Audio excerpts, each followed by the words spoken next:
എന്നതാണ് എല്ലാവർക്കും സുഖമായിട്ടിരിക്കുന്നതെന്ന് വിചാരിക്കുന്നു.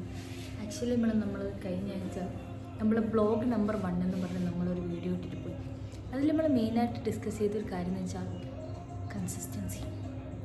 സോറി ഗൈസ്, എന്താ ചെയ്യാനാ, കൺസിസ്റ്റൻസീൻ്റെ കാര്യങ്ങളൊക്കെ പറഞ്ഞ് വന്നിട്ട് ഞാൻ അതിന് ശേഷിട്ട് നടക്കാനും പോയിക്കില്ല, കൺസിസ്റ്റൻ്റായിട്ട് വീഡിയോ ഇട്ടിക്കില്ല. അപ്പോൾ നിങ്ങൾക്ക് മനസ്സിലായില്ല എനിക്ക് ഒരു കൺസിസ്റ്റൻസീൻ്റെ പ്രോബ്ലം എന്താണെന്നുള്ളത്. ഇതാണ് ഞാൻ പറഞ്ഞ കൺസിസ്റ്റൻസി. നമ്മളൊരു കാര്യം ചെയ്യാൻ തുടങ്ങിയിട്ട് അത് കണ്ടിന്യൂസ് ആയിട്ട് ചെയ്തു പോയിക്കില്ലെങ്കിൽ അതിലൊരു കാര്യമില്ല. പിന്നെ തുണിയൊക്കെ ഞാൻ ഉഷാറാണ്, പക്ഷെ ഇത് കംപ്ലീറ്റ് ചെയ്യില്ല, അതെനിക്കൊരു പ്രശ്നമാണ്.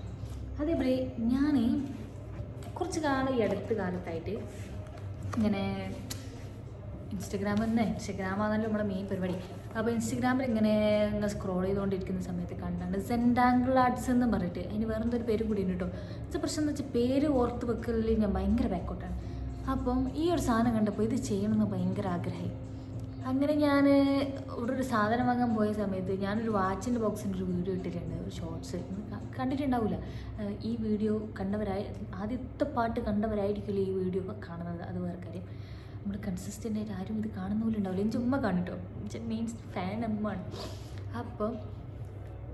അപ്പോൾ ഞാൻ ആ വാച്ചിൻ്റെ ബോക്സ് വാങ്ങി. വാച്ചിൻ്റെ ബോക്സിന് 40 ദിർഹംസ്, അതും വാച്ച് ഫിക്സ് ആയതില്ല. അങ്ങനെ ഞാൻ ഭയങ്കര റിഗ്രറ്റ് അടിച്ച് ഞാനത് അവിടെ കൊണ്ടുപോയി എക്സ്ചേഞ്ച് ചെയ്തപ്പോൾ ഓല് പറഞ്ഞു അന്ന് തന്നെ വാങ്ങണമെന്ന്. അപ്പോൾ എനിക്ക് വാങ്ങാൻ പ്രത്യേകിച്ച് ഒന്നും ഇല്ലാണ്ടായപ്പോൾ ഞാൻ എന്താ വെച്ചു, എന്നാൽ പിന്നെ നമുക്ക് ആർട്ട് ചെയ്യണമെന്ന് വെച്ച് ഞാനൊരു ബുക്ക്, അതിൻ്റെ ഒരു സെറ്റ് പെന്ന്, കുറച്ച് കളറ്, ഇതൊക്കെ വാങ്ങി. ഒക്കെ ഒരു തോന്നലാണ്, നമ്മൾ സാധനം കാണുമ്പോൾ തൊരാന്ന് പറയില്ലേ, അപ്പോൾ ആ രീതിയിൽ വാങ്ങിയതാണ്. അങ്ങനെ വാങ്ങി ലാസ്റ്റ് സാലറീൻ്റെ സമയത്താണ് ഞാനിത് വാങ്ങിയത്. ലാസ്റ്റ് സാലറി എന്ന് പറയുമ്പോൾ ഏകദേശം ഇപ്പോൾ അടുത്ത സാലറി ആവാനായി ഒരു മാസമായിട്ടും ഞാൻ ഇതിൽ പരിപാടി തുടങ്ങിയിട്ടില്ല.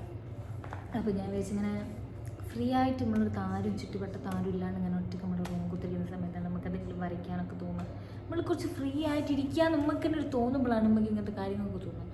അപ്പോൾ ഞാൻ ഇവിടെ ആരുമില്ല, എല്ലാവരും ഡ്യൂട്ടിക്ക് പോയി, രാവിലെ തന്നെ പോയിട്ടുണ്ട്. ഇനി എല്ലാവരും 8:30 ആവും. അപ്പോൾ ഞാൻ വെച്ചിങ്ങനെ വെറുതെ ഒത്തിരിക്കാൻ മെയിനായിട്ടുള്ള പരിപാടി എന്താ, ഫോൺ തോണ്ട, വേറെ പ്രത്യേകിച്ചൊന്നുമില്ല. പിന്നെ എന്തെങ്കിലും ഉണ്ടാക്കി തിന്നുക, റൂമൊക്കെ ക്ലീൻ ചെയ്യുക, ആ പരിപാടികളൊക്കെ കഴിഞ്ഞു. അപ്പോൾ ഞാൻ ഇതെടുത്തു. അപ്പോൾ ഞാൻ പറഞ്ഞു വന്നതെന്ന് വെച്ചാൽ, നമ്മൾ ഈ വീഡിയോയിലൊക്കെ കാണുമ്പോൾ വരികയുണ്ടല്ലോ ഭയങ്കര സിമ്പിളായിരിക്കും. സംഗതി സിമ്പിളാണ്, അതൊരു സത്യാവസ്ഥയാണ്. പക്ഷേ ഈ സിംപ്ലിസിറ്റിയിലുള്ള ബ്യൂട്ടിഫുൾ എന്ന സാധനം ആവുന്നില്ലേ, അതായത് കാണാൻ സിമ്പിളായിരിക്കും പക്ഷേ ബ്യൂട്ടിഫുൾ ആയിരിക്കുന്നു. അതാവുന്നതിനും കുറേ ഹാർഡ് വർക്ക് ഉണ്ട് ഗൈസ്. ഫോർ എക്സാമ്പിൾ, ഇത് ഞാനിന്ന് തുടങ്ങിയൊരു സാധനം, ഇതാണ് ഞാൻ ഫസ്റ്റ് വരച്ചത്. ഇത് കാഷ്വലി പെയിൻറ്റിങ് ആയിപ്പോയി.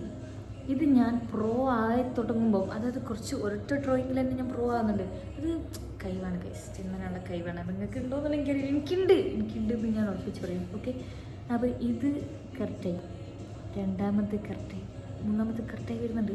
അപ്പോൾ ആദ്യം ഇങ്ങനെ വരച്ചിട്ടുണ്ടെങ്കിൽ പിക്ചർ മൊത്തം അടിപൊളിയാണ്. പക്ഷേ ഒരു തുടക്കക്കാർക്ക് നമുക്ക് കാര്യങ്ങൾ അറിയുന്നുണ്ടോ. അപ്പം വാങ്ങിയ പുസ്തകത്തിന് ശേഷം വലുപ്പതിയായതുകൊണ്ട് ഇപ്പോൾ ഞാൻ വെച്ചാൽ അത്രയൊന്നും വരച്ച് തീർക്കാനുള്ള മാനസികാവസ്ഥ നമുക്ക് ഇല്ലാന്നുണ്ടെങ്കിൽ നമുക്ക് ചെറുതാക്കാൻ വെച്ചിട്ടാണ് ഞാൻ 2 പാട്ടേക്ക് ഇത് അടുത്ത പ്രാവശ്യം വയ്ക്കാം. അപ്പോൾ പുസ്തകമൊക്കെ വാങ്ങി തുടങ്ങിയതാണ്. ഞാനിത് കാണിച്ചതാണ്, അതാണ് ഞാനിത് എടുക്കാമെന്ന് വിചാരിച്ചതിൻ്റെ ഒരു മെയിൻ ഉദ്ദേശം. ഈ കാണിച്ചെടുത്ത് ഇങ്ങനെ ചെയ്യാമല്ലോ. ഓക്കെ, ചെറിയ പോർഷൻ എടുക്കാം. ഇതിങ്ങനെ നേരെ പോകുമ്പം ഇവിടെ വലിയൊരു ഗ്യാപ്പ് വന്ന് നോർമൽ ലൈന് വഴി കാണുന്നില്ലേ, കുറച്ചുകൂടി തിക്നെസ് വരുമ്പം ഇവിടെയാണ് ശരിക്കും അതൊരു എന്തൊരു പൊന്തി നിൽക്കുന്നൊരു ഫീലൊക്കെ നമുക്ക് തോന്നി. ഇവിടെ ഇത് പരന്നെടുക്കുന്ന മാതിരില്ല, കണ്ടോ? കുറച്ച് വളച്ച് വരയ്ക്കുന്ന സമയത്താണ് ഇത് കുറച്ചുകൂടി ആ പിക്ചറിൽ വരേണ്ട ആ ഒരു ഡിസൈനിലേക്ക് ഇത് മാറി വരുന്നത്. പിന്നെ ഓവർ നമ്മൾ അമർത്തി അവിടെ നനച്ച് പേജ് കീറണ്ട, ഒരു ഫ്ലോയിലങ്ങ് പോവുക. ഇത് ശരിക്കും ഈ പ്രോസസ്സേ ഈ മൈലാഞ്ചിയൊക്കെ ഇടുന്ന ആൾക്കാരെ മാതിരിയാണ്. അതായത് ഒരു ലെവലായിട്ട് കുറച്ച് ക്ഷമയിലൊക്കെ കുത്തുന്ന ചെയ്യണം. ഈ ഒരു സാധനം ചെയ്യുമ്പോഴത്തേക്ക് നിങ്ങൾക്ക് ഏകദേശം കുറച്ച് ക്ഷമ, പിന്നെ എന്താ പറയുക, കുറച്ചൊരു ഫോക്കസ്, ഇങ്ങനത്തെ കാര്യങ്ങളൊക്കെ കിട്ടുട്ടോ. അതൊരു സത്യാവസ്ഥയാണ്. ഞാൻ ഈ ഒരു ആർട്ട് ചെയ്യുന്നതുകൊണ്ട് എന്തൊക്കെയോ ബെനിഫിറ്റ്സ് ഉണ്ട്, പക്ഷേ എന്തൊക്കെയാണെന്നുള്ള എനിക്ക് ഓർമ്മയില്ല. പക്ഷേ ഇത് ചെയ്യുമ്പോൾ നല്ല സുഖമുണ്ട്. നിങ്ങളൊന്ന് ചെയ്ത് നോക്കണ്ടി. വെറുതെ ഇരിക്കാൻ കുറേ സമയമുള്ള ആൾക്കാരാണെങ്കിൽ നിങ്ങൾക്ക് പറ്റിയൊരു പരിപാടി അത് കംപ്ലീറ്റ് ചെയ്തു. ഈ ഒരു ഭാഗം ഞാൻ കുറച്ചുകൂടി ഡാർക്ക് ആക്കിയതാണ്. ഈ ഒരു ഭാഗവും ഈ ഒരു ഏരിയ മാത്രം കുറച്ച് ഫ്ലാറ്റായി വല്ല തോന്നില്ലേ, ബാക്കിയൊക്കെ കുറച്ച് ഇങ്ങനെ പൊന്തി നിൽക്കുന്നില്ലേ, അതാണ്. കുറച്ച് ലൈന് കുറച്ചൊന്ന് വളഞ്ഞിട്ട് വേണം കേട്ടോ. ഇപ്പം സംഗതി രസമായിട്ടുണ്ടല്ലേ, ഞാൻ ട്രൈ ആക്കാം. അപ്പം ഞാൻ പറഞ്ഞു വന്നു, ഇങ്ങനെ കാണുന്നത് ചെയ്യാം. അപ്പം നിങ്ങൾക്ക് ഇങ്ങനെ വെറുതെ ഒത്തിരിക്കാനൊക്കെ ഇടയ്ക്കിടയ്ക്ക് ഇങ്ങനെ സമയമുള്ള ആൾക്കാരാണെങ്കിൽ നിങ്ങൾ ഇങ്ങനത്തെ ഒരു പരിപാടിയൊക്കെ ചെയ്ത് നോക്കുക. കുറച്ച് ക്രിയേറ്റീവായിട്ട് എന്തെങ്കിലുമൊക്കെ ചെയ്യുക.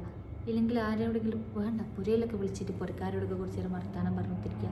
ഇങ്ങനെ കാണുമ്പോൾ നമുക്ക് കുറച്ചിങ്ങനെ സമയം ചിലവഴിക്കാനും സമയം പോകാനും കുറച്ച് ക്വാളിറ്റി ടൈം സ്പെൻഡ് ചെയ്യാനൊക്കെ പറ്റുന്നു. ക്വാളിറ്റി ടൈം അതെ, ക്വാളിറ്റി പുരക്കാരോട് സംസാരിക്കുന്നു. ക്വാളിറ്റി ടൈമല്ലേ ഇല്ലേ? നമ്മുടെ ഉമ്മാനോടും വാപ്പാനോടൊക്കെ അല്ലാണ്ട് നമ്മൾ ആരോടെ വേറെ അധികം സംസാരിക്കാനുള്ള ഇപ്പോൾ. ഓക്കെ,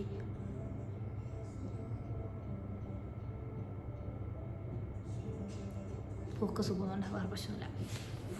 അപ്പോൾ പറഞ്ഞു വന്നത്, നമ്മൾ കൺസിസ്റ്റൻസി മെയിൻറ്റെയിൻ ചെയ്യാൻ വേണ്ടിയിട്ട് നമുക്ക് അടുത്ത പ്രാവശ്യം മുതൽ ഞാൻ ഇത് ഡെയിലി ഓരോന്ന് വീതം വരയ്ക്കുക എന്നുള്ളതാണ് പിഞ്ച പ്രാക്ടീസ്. ആൻഡ് ഡെയിലി ഒരു വീഡിയോ വീതം ഇടുക. നിങ്ങൾ ആരൊക്കെ ഇത് കാണുന്നുള്ളതെങ്കിൽ ഫസ്റ്റ് വീഡിയോ സീരിയസ്ലി എൻ്റെ റിക്വസ്റ്റാണ്, ഒരു ക്യൂരിയോസിറ്റിക്ക് അറിയാൻ വേണ്ടിയിട്ടാണ് കേട്ടോ. ഞാനിട്ട് ഫസ്റ്റ് വ്ളോഗ് കണ്ടവരാരെങ്കിലും ഈ സെക്കൻഡ് വ്ളോഗ് കാണുന്നുണ്ടെങ്കിൽ പ്ലീസ് നിങ്ങൾ ലൈക്ക് അടിച്ചിട്ടില്ലെങ്കിലും വേണ്ടിയില്ല, നിങ്ങളൊരു കമൻറ്റ് ഇട്ടിട്ട് പോവുക.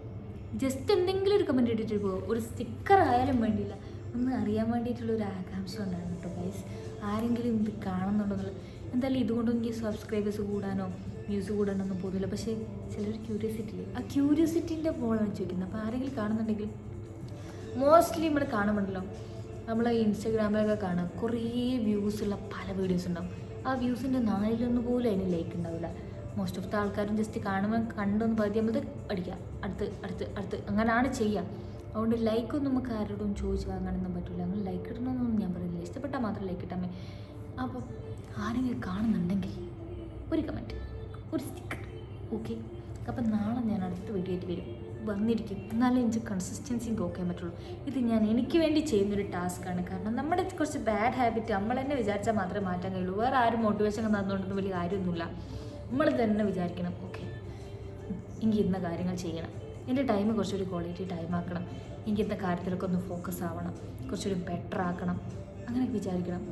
ഓക്കെ, നടക്കാൻ പോലെ നമ്മൾ സെറ്റാക്കും.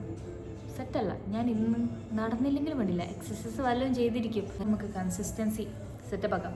അപ്പം നാളെ ഞാൻ അടുത്തൊരു വീഡിയോ ആയിട്ട് വരും. അതാണ് എൻ്റെ പ്രതീക്ഷ. അല്ല, ഞാൻ വരും, ഇല്ലാണ്ട് ഞാൻ കൺസിസ്റ്റൻസിനെ കുറിച്ച് വർത്താനം പറഞ്ഞിട്ട് ഒരു കാര്യമില്ലല്ലോ അല്ലേ. അപ്പം നാളെ കാണാം. അപ്പോൾ എല്ലാവർക്കും സുഖമായിരിക്കുന്നു.